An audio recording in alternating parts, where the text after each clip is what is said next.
Bagi kita semuanya, firman Tuhan untuk kita hari ini dari 2 Korintus pasal 5. Karena kami tahu bahwa jika kemah tempat kediaman kita di bumi ini dibongkar, Allah telah menyediakan suatu tempat kediaman di surga bagi kita. Suatu tempat kediaman yang kekal yang tidak dibuat oleh tangan manusia. Selama kita di dalam kemah ini, kita mengeluh karena kita rindu mengenakan tempat kediaman surgawi di atas tempat kediaman kita yang sekarang ini.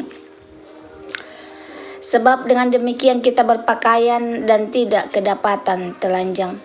Sebab selama masih diam di dalam kemah ini, kita mengeluh oleh beratnya tekanan, karena kita mau mengenakan pakaian yang baru itu tanpa menanggalkan yang lama, supaya yang panah itu ditelan oleh hidup.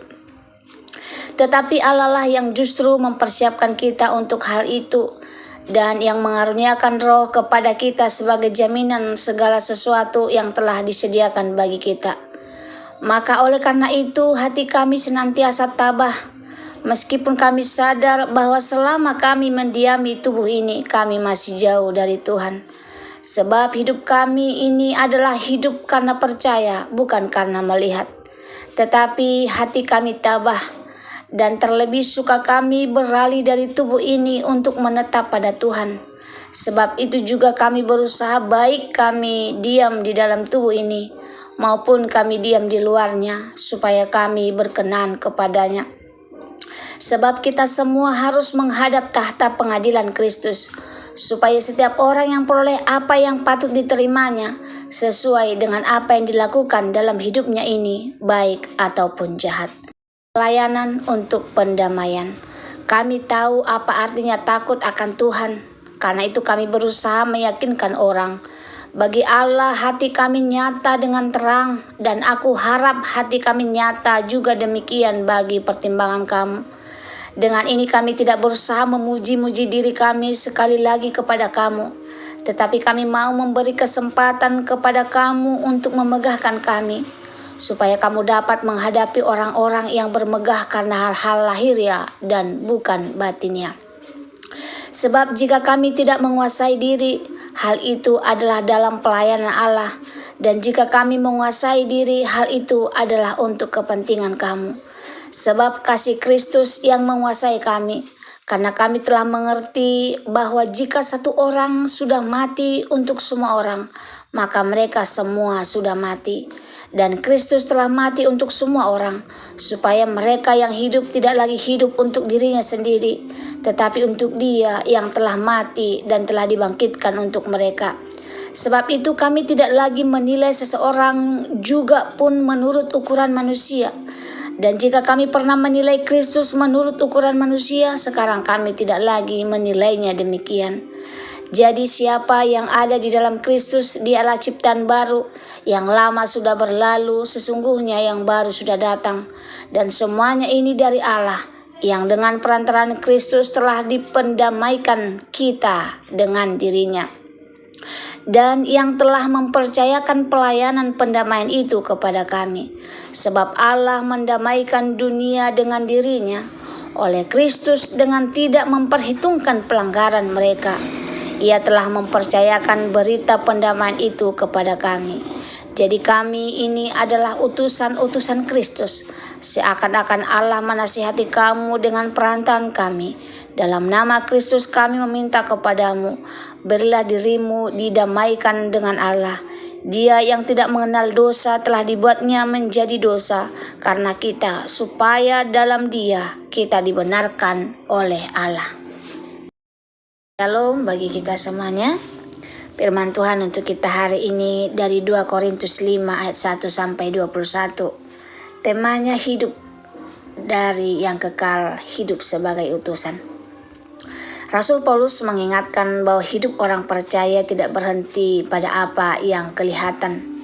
Tubuh ini hanya kemah sementara.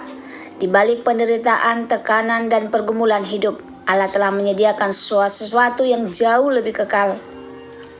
Kesadaran akan kekekalan inilah yang mengubah cara kita hidup hari ini. Yang pertama, hidup dengan perspektif kekekalan ayat 1-8. Paulus menggambarkan tubuh kita seperti kemah sementara. rapuh, dan suatu saat akan dibongkar. Namun Allah sudah menyediakan rumah kekal di surga. Kita sering mengeluh bukan karena kita lemah iman, tapi karena ada kerinduan akan kehidupan yang lebih mulia. Roh Kudus diberikan sebagai jaminan, tanda bahwa apa yang dijanjikan Allah itu pasti. Aplikasinya bagi kita, jangan ukur hidup hanya dari keadaan sekarang. Kesulitan bukan akhir cerita. Orang percaya hidup oleh iman, bukan oleh penglihatan. Yang kedua, hidup yang berkenan kepada Tuhan, ayat 9-10. Paulus berkata, baik hidup atau mati, satu tujuan utama adalah berkenan kepada Tuhan. Karena setiap orang akan menghadap tahta pengadilan Kristus. Ini bukan untuk menakut-nakuti, tetapi untuk mengingatkan bahwa hidup kita bermakna dan bertanggung jawab.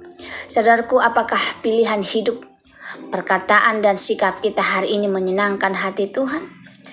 Yang ketiga, dikuasai oleh kasih Kristus, ayat 14-17. Kasih Kristus menguasai hidup Paulus. Kristus mati bukan supaya kita hidup untuk diri sendiri, tetapi untuk Dia. Di dalam Kristus kita adalah ciptaan baru. Masa lalu tidak lagi menentukan masa depan.